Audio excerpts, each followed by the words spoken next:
क्या दुनिया विश्व युद्ध की ओर बढ़ रही है? हिजबुल्लाह का अटैक इजराइल पर। इजराइल ने हिजबुल्लाह लेबनान पर अटैक किया। ईरान के कहने पर हिजबुल्लाह चीफ ने भाषण दिया कि लड़ाके और आतंकियों को आप देख रहे हैं, ये आप देख रहे हैं 3 लाख लड़ाके हिजबुल्लाह के जो इजराइल के खिलाफ लड़ने की तैयारी कर रहे हैं। अगली तस्वीर दिखाइए। ये आप जो अटैक देख रहे हैं, ये हिजबुल्लाह का अटैक इजराइल पर है। हिजबुल्लाह ने ये जो गोला दागा है इजराइल पर, हिजबुल्लाह पहले से इस जंग में शामिल था। अगली तस्वीर आपको दिखाऊं। इसके जवाब में इजराइल ने भी हिजबुल्लाह पर, लेबनान पर यह अटैक किया है। ये जो तस्वीर आप देख रहे हैं, जंग के कई मोर्चे खुल गए हैं। ये बता रहा है इस स्थिति में क्या वर्ल्ड वॉर की तरफ जा रहे हैं। वर्ल्ड वॉर का मतलब जब कई देश मिलकर किसी और कई देशों के समूह के साथ जब जंग लड़ते हैं, यही वर्ल्ड वॉर। क्या दुनिया विश्व युद्ध की तरफ बढ़ रही है हिजबुल्लाह के ऐलान जंग के बाद? ये रिपोर्ट देखिए।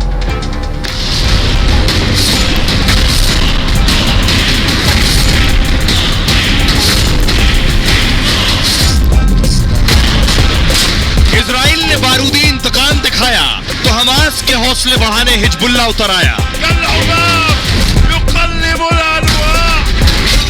ईरान के इशारे पर हिजबुल्लाह चीफ ने पहली बार भाषण दिया और कहा कि गाजा में मरने वालों को जन्नत मिली। उसने इजराइल को मकड़ी के जाल से भी छोटा बताया और आतंकियों को फिर से हमले के लिए उकसाया।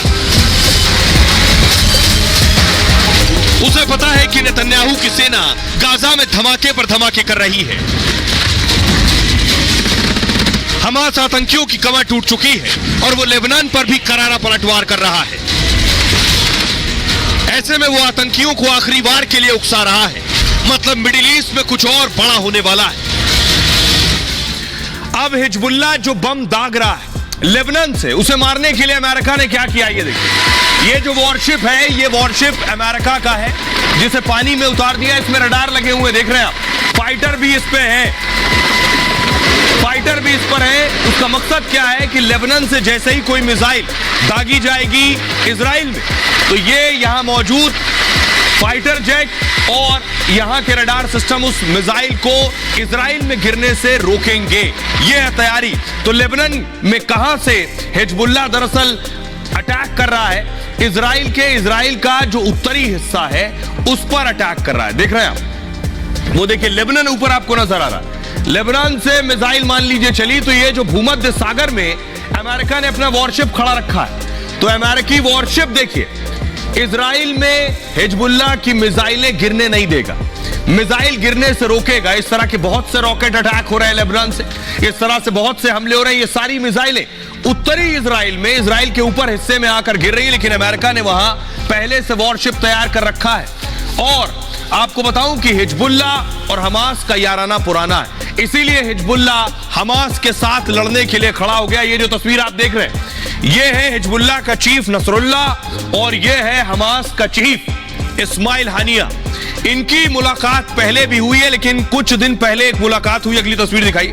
कुछ दिन पहले मुलाकात हुई, ये देख रहे हैं, ये है हिजबुल्लाह का चीफ नसरुल्लाह और हमास का नेता और हमास का एक और आतंकी संगठन है इस्लामिक जिहाद। यह बैठक हुई थी बेरूत में, लेबनान की राजधानी बेरूत में।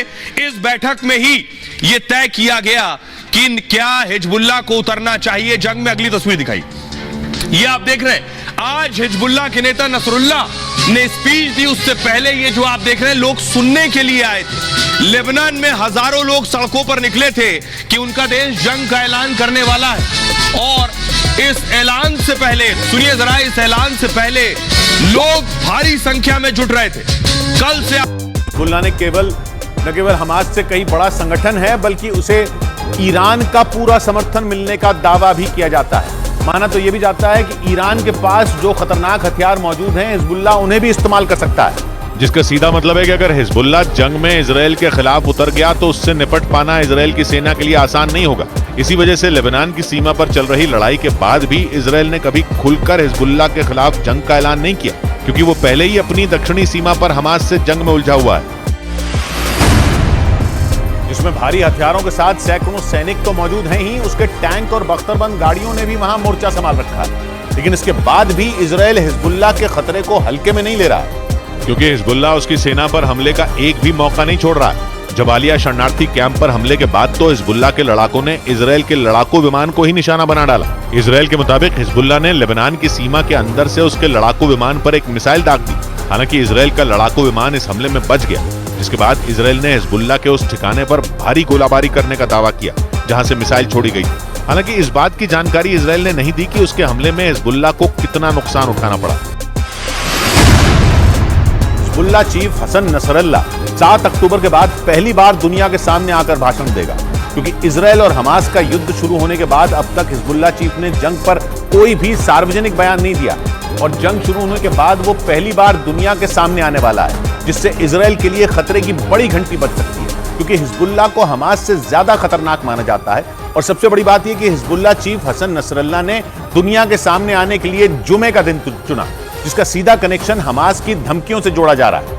क्योंकि 7 अक्टूबर के बाद आए हर जुमे के दिन हमास ने इजराइल पर बड़े हमले की धमकी दी है, जिससे जंग के और भयंकर होने का खतरा बढ़ गया। क्योंकि इस जुमे पर हिजबुल्लाह चीफ हसन नसरल्लाह दुनिया के सामने आएगा और इजराइल और हमास का युद्ध शुरू होने के बाद पहली बार कोई सार्वजनिक बयान देगा। हमास से जूझ रहे इजराइल के सिर पर एक और मुसीबत आ सकती है। वैसे हिजबुल्लाह चीफ हसन नसरल्लाह अब तक चुप रहा है और उसने इजराइल और हमास की जंग शुरू होने के बाद कोई भी सार्वजनिक बयान नहीं दिया है, लेकिन अचानक खबर आई कि वो टेलीविजन पर भाषण देगा। और इस खबर ने इजराइल और अमेरिका समेत पूरे पश्चिम एशिया में उथल पुथल मचा दी, क्योंकि हिजबुल्लाह, हमास और PIJ यानी पैलेस्टीनियन इस्लामिक जिहाद के नेताओं ने कुछ दिन पहले ही लेबनान में मुलाकात की थी। लेबनान के मीडिया ने दावा किया कि हिजबुल्लाह चीफ हसन नसरल्लाह ने हमास के नेताओं से मुलाकात की थी। हसन नसरल्लाह की PIJ के नेताओं से भी मुलाकात हुई थी और तीनों संगठनों ने इजराइल को चारों तरफ से घेरने की तैयारी कर ली थी। पश्चिम एशिया में मुस्लिम देशों पर अमेरिका की पकड़ कमजोर होती दिख रही है, क्योंकि गाजा पर हमले के बाद उन्होंने अमेरिका और इजराइल के खिलाफ मोर्चा खोल दिया, क्योंकि हमास के अंत के नाम पर इजराइल की सेना ने गाजा पट्टी पर इतने बम बरसाए कि हजारों मासूम लोगों की जान चली गई। जिससे पश्चिम होता है, इन्हें मिसाइल की तरह लॉन्च किया जाता है। इसका वजन 23 किलोग्राम होता है। 40 मिनट तक यह हवा में उड़ सकता है और 185 किलोमीटर प्रति घंटे की रफ्तार से जमीन पर गिरता है। इसे सुइसाइड ड्रोन के नाम से भी जाना जाता है। रूस यूक्रेन जंग में इसका इस्तेमाल हुआ था और दोनों ही देशों ने कामिकाजे ड्रोन का इस्तेमाल किया था। यूक्रेन को अमेरिका ने ये ड्रोन दिए थे, ईरान ने रूस को कामिकाजी ड्रोन दिए थे। इसका मतलब ईरान ने ही लेबनान और हिजबुल्लाह को ये ड्रोन दिए हैं। एक और खबर यह है इस बीच कि ईरान अगर ये ड्रोन दे रहा है हिजबुल्लाह को, तो पुतिन के लड़ाके भी हिजबुल्लाह के साथ आ गए हैं क्या? पुतिन के लड़ाके क्या हिजबुल्लाह के साथ मिलकर गाजा में उतरने वाले? किन लड़ाकों की बात कर रहा हूं जिनका नाम आपने रूस यूक्रेन जंग के बीच सुना होगा। अगली तस्वीर दिखाई, ये जिन्हें आप देख रहे हैं वेगनर ग्रुप, पुतिन के लड़ाके जो पैसों पर जाकर लड़ाइयां और जंगें लड़ते हैं, वो वेगनर ग्रुप भी लड़ने को तैयार है। मैं आपको बताऊं ये वेगनर ग्रुप क्या है। वेगनर ग्रुप क्या हमास के लिए लड़ेगा, हिजबुल्लाह के लिए लड़ेगा, या अपने हथियार देगा? इन्हें हथियारों की जरूरत है। ये है पुतिन का वेगनर ग्रुप और ये हिजबुल्लाह के लड़ाके। हमास हिजबुल्लाह के बाद जंग में ये ग्रुप भी कूद गया। पुतिन के इशारे पर वेगनर ग्रुप की युद्ध में एंट्री हो गई है। इनका नाम रूस यूक्रेन जंग में सुना होगा आपने। वेगनर ग्रुप अब हिजबुल्लाह को अपने हथियार देगा। पुतिन के इशारे पर जंग में सीधे तौर पर उतर सकता है। हिजबुल्लाह के साथ इजराइल पर अटैक कर सकता है। वेगनर ग्रुप रूस के लिए काम करने वाली प्राइवेट आर्मी है। पुतिन के कॉन्ट्रैक्ट पर यह सेना दुनिया में काम करती है। वेगनर ग्रुप के पास 50,000 से ज्यादा लड़ाके हैं। प्राइवेट सेना में 80% से ज्यादा रूस के खूंखार अपराधियों को रखा गया। खूंखार अपराधी रूस की जेलों से निकलकर इसमें भर्ती कर लिए गए। यूक्रेन में जो नरसंहार हुआ वो इसी ग्रुप ने मचाया था। लीबिया, माली, सूडान, सीरिया में भी इन्होंने ऑपरेशन किए। अमेरिका की खुफिया रिपोर्ट में दावा किया गया है कि ये वैगनर हिजबुल्लाह से हाथ मिला सकता है। Wagner group air defence system इन्हें देने को तैयार है। वैगनर रूसी ऐसे 22 एयर डिफेंस सिस्टम दे सकता है। Defence system anti aircraft missile fire करता है, यानी अगर इजराइल का कोई फाइटर आसमान में है तो ये एयर डिफेंस सिस्टम उसे मार देगा। हवाई हमले और एयरक्राफ्ट को तबाह करने की ताकत रखता है। SA-22 हाइपरसोनिक मिसाइल भी गिरा सकता है। यह बहुत बड़ी बात है। हाइपरसोनिक की रफ्तार आवाज से 5 गुना तक होती है। फिलहाल वैगनर की हर हरकत पर अमेरिका की नजर है, इसलिए हमारे साथ इस पर बात करने के लिए जुड़ रहे हैं खास मेहमान, क्योंकि हालात आपको बताऊं कि कैसे लोग जो है छोड़ कर जा रहे हैं। ये आप देख रहे हैं, पेशावर से काबुल की तरफ जा रहे हैं। ये वो अफगानी है जो रहते थे पाकिस्तान में। अगली तस्वीर दिखाई। ये आप देख रहे हैं, एक बच्चा है जो जा रहा है, सबसे मिल रहा है, गले मिल रहा है। पाकिस्तानी बच्चों के साथ पला बड़ा, स्कूल में पढ़ता था, जाते वक्त सबके गले मिल रहा है। लेकिन एक बहुत बुनियादी सवाल कि ये जितने भी मुस्लिम देश हैं, ये ऐसे तो सबसे ज्यादा शोर मचाते हैं फिलिस्तीन के लिए भी, लेकिन इनकी पोल खोलने जा रहा हूं।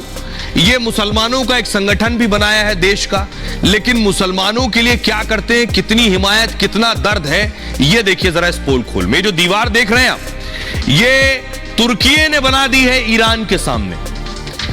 बेशक दोनों मुस्लिम देश हैं, तुर्की ईरान पड़ोसी देश हैं, दोनों मुस्लिम देश भी हैं, लेकिन इसके बावजूद, इसे मूव कीजिए प्लीज, लेकिन तुर्की ईरान के शरणार्थियों का भारी विरोध करता है। ईरान के जो शरणार्थी, इसका विरोध ये करता है। तुर्की ने ईरान बॉर्डर पर 100 किलोमीटर की दीवार बना दी है, 100 किलोमीटर, ताकि ईरान से कोई शरणार्थी तुर्की में ना आ सके। दूसरे मुस्लिम 2 देश देख लीजिए, मिस्र और फिलिस्तीन। इजराइल से सटा मिस्र भी मुस्लिम बहुल आबादी वाला देश है। जो राफा बॉर्डर पर आप देख रहे हैं, फिलिस्तीनी खड़े हैं कि शायद बॉर्डर खुल जाए तो हमें जाने दे। इजराइल ने कहा इन्हें ले लो, लेकिन मना कर दिया मिस्र। खुद को अरब और फिलिस्तीन का बड़ा समर्थक बताता है मिस्र, लेकिन अपने मुल्क में फिलिस्तीन शरणार्थियों को जगह नहीं देता। इजराइल ने इसे सिनाई द्वीप पे शरणार्थियों को पनाह देने को कहा था। मिस्र ने कड़ा विरोध किया और इससे साफ इनकार कर दिया, हम नहीं रखेंगे इन्हें। मतलब फिलिस्तीनियों की बात तो करता है लेकिन जगह नहीं देता है। एक और देश है, ये अफगानिस्तान पाकिस्तान। पाकिस्तान और अफगानिस्तान पड़ोसी और मुस्लिम देश है। दावा है कि पाक ने अफगानिस्तान में तालिबान खड़ा किया। आतंकियों को दोनों देशों में आना जाना आम बात है, लेकिन अफगान नागरिकों पर अब पाकिस्तान का रुख बदल गया। वो अफगान शरणार्थियों को दुश्मन जैसा मान रहा है और किसी भी कीमत पर पाकिस्तान से भगा रहा है। के जो मुजरिम हैं, जो ज्यादातर पाकिस्तान में छुपे हुए हैं, वो बड़ी मिस्टीरियस मौत मर रहे हैं और कोई ना कोई आके कत्ल कर देता है। अननोन गनमैन आए हैं अंदर, उन्होंने फायरिंग की है। इसको हम टारगेट किलिंग भी कह सकते हैं और टेररिज्म को डेफिनेटली इसको हम प्रूव कर रहे हैं। दुश्मन एजेंसी ये सारा कुछ कर रही है, जो रिसेंटली आप तकरीबन 6 मंथ टू 1 ईयर ये चीजें चल रही है। पाकिस्तान में भारत के दुश्मनों को कौन खत्म कर रहा है? पाकिस्तान के अनजान मास्कमैन का भारत से क्या रिश्ता है? क्या पाकिस्तान में भारत का कोई खुफिया ऑपरेशन चल रहा है?